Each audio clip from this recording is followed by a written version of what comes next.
मैं गया था एक कार्यक्रम में और बड़ी बातें चल रही थी कि 2047 तक हम देश को दुनिया का नंबर 1 देश ये बना सबसे बड़ा झूठ चीज है। लेकिन अगर गुमराह करना है तो हम देश बदलेंगे, मतलब देश में कोनो जैक लगा के उठा देंगे देश को।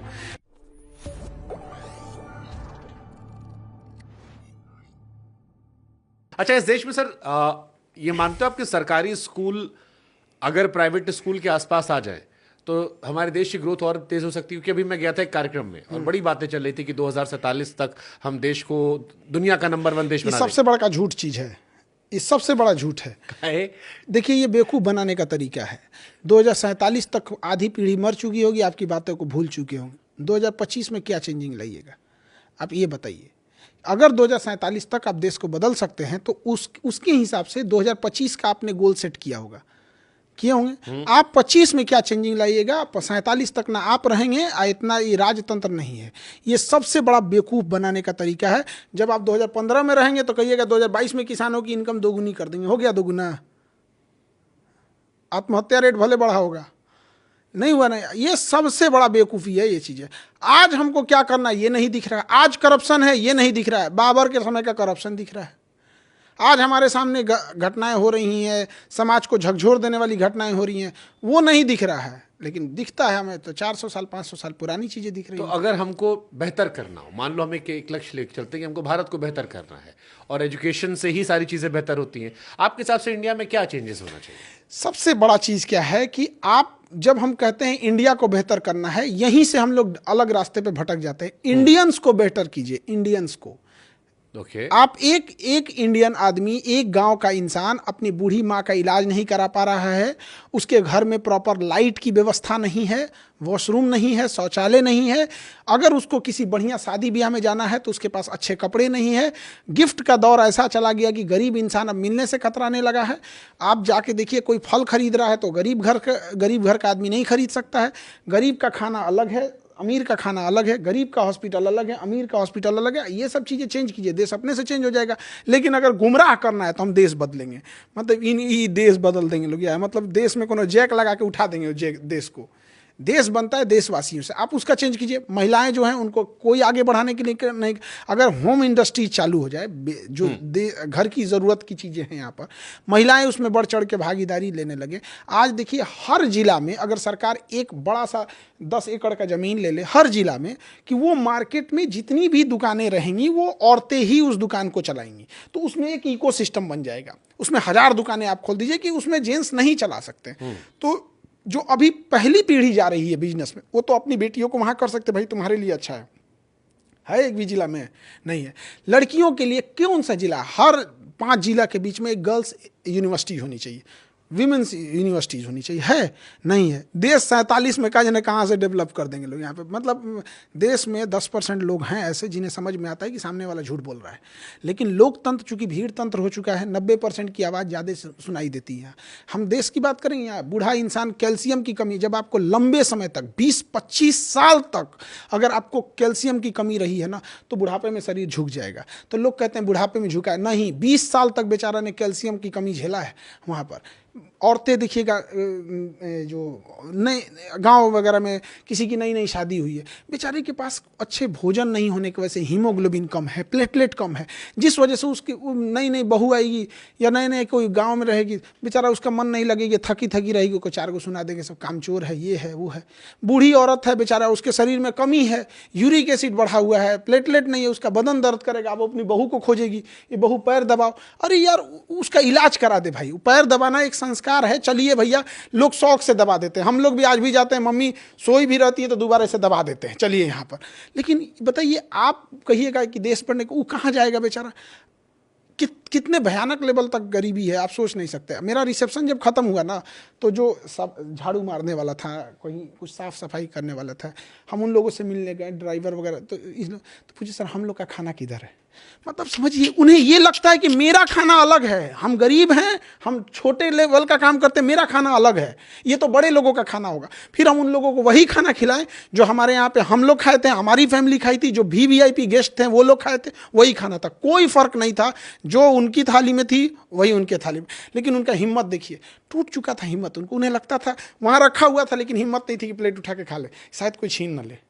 ये कहीं ना कहीं बेचारा कोई डांट ना दे, कोई तुम्हारी हिम्मत कैसे यहाँ मतलब उन्होंने कहीं ना कहीं ठोकर खाया होगा, दूध का जला हुआ लस्सी फूक के पीता है। अभी साहब हम छोटे थे अपने गांव में, तुम देखे थे कि उनका खाना अलग लगता था, चीजें अलग थी। आप बात करते हैं 47 में देश बदलने के लिए, आप जाके देखिए सरकारी हॉस्पिटल में, फिर आप भूल जाइएगा 47 देश की आप गरीबी कैसे दूर कर सकते हैं। कोई अंबानी बने या ना बने, लेकिन हर घर में कम से कम 40-50 हज़ार की नौकरी हो। बट अब तो प्रायोरिटीज़ अलग है ना, जैसे कहा था कि आत्मनिर्भर बनाया जा रहा है, आप जॉब दीजिए। मैं ज़्यादातर जितने कई सारे मुख्यमंत्रियों का मैंने पॉडकास्ट किया और मैं बार बार पूछता था सरकारी नौकरी को लेकर, तो उन्होंने कहा देखो सरकारी नौकरी पॉसिबल नहीं आबादी के हिसाब से, हम चाहते हैं जिसका जो टैलेंट है उधर अपना एक्सपेरिमेंट करो और उधर नौकरी देना शुरू करो। इंडिपेंडेंट स्वरोजगार जिसको हम कहते हैं, एंटरप्रेन्योरशिप। ये सब भाषण देता है, सभी सब ये सब एक समय के भाषण देना चालू करता है। सब कोई ये सब चीज़ों की ज़रूरत नहीं पड़ती, पूंजी चाहिए। गांव का आदमी 2 भैंस रखा है, बेचारा 2 भैंस में परेशान है, एगो भैंस दूध दे रही है, एगो बिसूख गई है, एगो बीमार पड़ गई है, एगो ई पड़ल है, परेशान है। अगर आप उसको पूंजी दे दीजिए बैंक से, अगर बैंक उसे फाइनेंस कर दे, 10 लाख रुपए दे दे, 2 के जगह 20 भैंस लाएगा, 20 भैंस लाएगा। आप भाषणबाजी बंद कर दीजिए, उसकी स्थिति सही हो जाएगी। ना उसको कॉलेज, ना कोई मोटिवेशन, ना कोई केस स्टडी, ना कुछ। 2 से 20 भैंस आने के बाद वो सही हो जाएगा। अगले साल 2 साल 3 साल के बाद 20 भैंस से 50 भैंस पे चल जाएगा, फिर आप पकड़ नहीं पाइएगा उसको। निकल दिया वो, निकल दिया। जो यूं खेल होता है, भाषण सिखाते हैं यहाँ पे। किसी को बेवकूफ़ बनाना है ना, तो उसे कहिए कि शिक्षा बहुत जरूरी, ये वो जरूरी, भाषणबाजी मत करो। कोई होटल में काम कर रहा है ना, प्लेट उठा रहा है यहाँ पे, जो खाना बना रहा है वो जिंदगी में खाने बनाते रह जाएगा। पैसा दीजिए, अपना होटल चलाएगा। पूंजी कहाँ से लाएंगे? पूंजी भाषण तो दे के चल जाएंगे मुख्यमंत्री लोग कि हम सबको नौकरी नहीं दे सकते। सब मांग रहा है नौकरी आपसे, जिस दिन सब लोग नौकरी मांग देगा भाग जाएंगे लोग। यहाँ पे सब मांगा है नौकरी। मैं एक चीज और फ्रेम करने समझने की कोशिश करता हूँ मैं। हमारी आबादी 140 करोड़ है। जैसे दुनिया के वो देश जो फ्री एजुकेशन देते हैं या फ्री हेल्थ की बात करते हैं, उनकी आबादी बहुत कम है। जहां पर कैपिटा व्यक्ति पर खर्चा ज्यादा होता है, बहुत सारी चीजें आती है। वहां पर लोग बहुत कम है। गाड़ियां वहां जब लोग बाहर जाते हैं, जैसे मेरे कजिन बाहर गए तो मुझसे कहे मेरा भारत लौटने का मन नहीं होता। हमें कहे कि वहां पर हर इंडिविजुअल का ख्याल रखा आता है। वहां जो दवाइयों की प्रीमियम क्वालिटी होती है वो मिलती, तुम्हारे यहाँ छट छांट के आती है, तुम्हारे लोगों पर एक्सपेरिमेंट होता है। इंडिया बड़ी बातें उन्होंने मुझसे कही जो मुझे बड़ी नकारात्मक और गुस्से वाली लग रही थी। और कुल मिलाकर मूल वजह वो आबादी को मान रहे थे।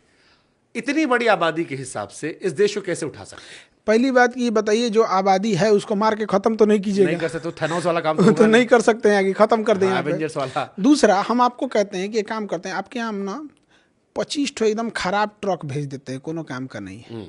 आप परेशान हो जाएंगे, कहाँ रखें।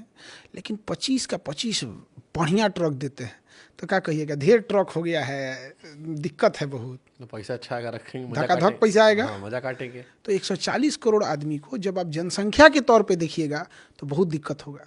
जिस दिन वो आपको वर्क फोर्स दिखने लगेगा, जिस दिन आपको वो दिखने लगेगा कि स्किल्ड है, वो दिखने, तब बोझ नहीं बनेगा वो। आपने उसको सिखाया क्या? आपको पता है कि आपका एजुकेशन सिस्टम किसी काम का नहीं। ग्रेजुएशन करके 50,000 का नौकरी ना कमा पाएगा, इसलिए आपको जनसंख्या बोझ लगती है।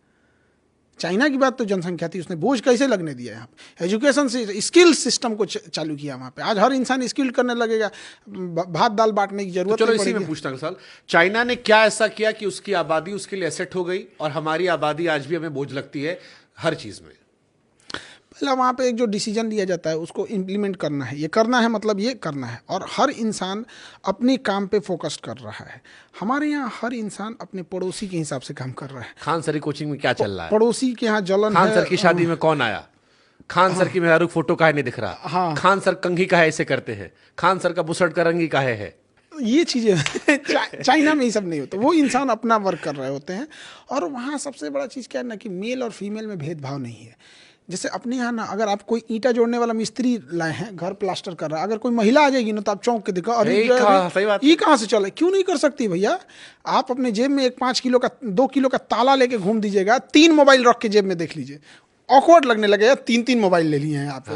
वो 3 किलो का बच्चा लेके पेट में 9 महीने तक रही है, उस महिला को आप ये कर रहे हैं। क्योंकि हम लोगों ने ना अजीब माइंडसेट बना लिया। देखा नहीं ना सर, देखे नहीं है यहाँ पे। हमको पंकज त्रिपाठी मिले थे, पॉडकास्ट कर रहे थे हम, तो वो हमसे कहे कि जब पहली बार दिल्ली आया उस लड़की सुट्टा पी रही थी। मैं सकपका गया, मैं कह रहा हूँ ये सुट्टा पी रही है। कह रहे मुझे अभी तो गलत है। फिर कहे तो मैंने कहा अब मेरे गांव वालों से मेरा नहीं पटता। मैंने क्यों? बोले हमारा माइंडसेट अलग हो गया। मुझे सुट्टा पीने से भी दिक्कत है, लेकिन लड़कियों के इसलिए दिक्कत नहीं कि वो लड़की है, इसलिए दिक्कत है, सेहत के लिए खराब है। लेकिन लड़की पी रही है, अब उस बात से दिक्कत नहीं है। पहली बार जब मैं निकला तो मैंने कहा हे राम, ये कैसे पी सकती है रे, ये तो कच्चा पेन घूम रही है। और बड़े मासूमियत से उन्होंने समझाया मुझे।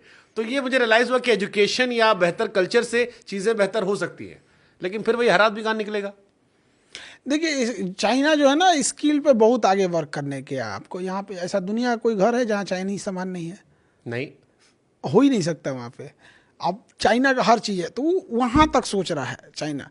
तो प्रोडक्शन चीज़ें करिए जो जहाँ जो चीज़ें हैं। अब आप एक सिंपल सा चीज़ बताते हैं, चाइना वाले जो हैं सब बहुत सारी चीज़ का मतलब डंप, जैसे चाइना ने इस पे टेरिफ लगाया, अमेरिका ने चाइना पे टेरिफ लगाया, उसको कोई टेंशन नहीं, वो अफ्रीका में ले जाकर पलट देगा यहाँ पे। लेकिन एक छोटा बिजनेसमैन कहता है कि हमारे पास मार्केट कहाँ है, आपके बगल में नेपाल है, भर दीजिए। बगल में तो नेपाल है, यहाँ पे भर सकते हैं, भूटान है, बांग्लादेश है, नहीं भर पा रहे हैं हम लोग। ये एक बड़ी समस्या है। हमारा सबसे लड़ाई भी चल रहा है आजकल। तो खैर ये तो एक इंटरनेशनल इशू हो जाता है, लेकिन एक बिजनेस व्यापार के लिए तो जरूरी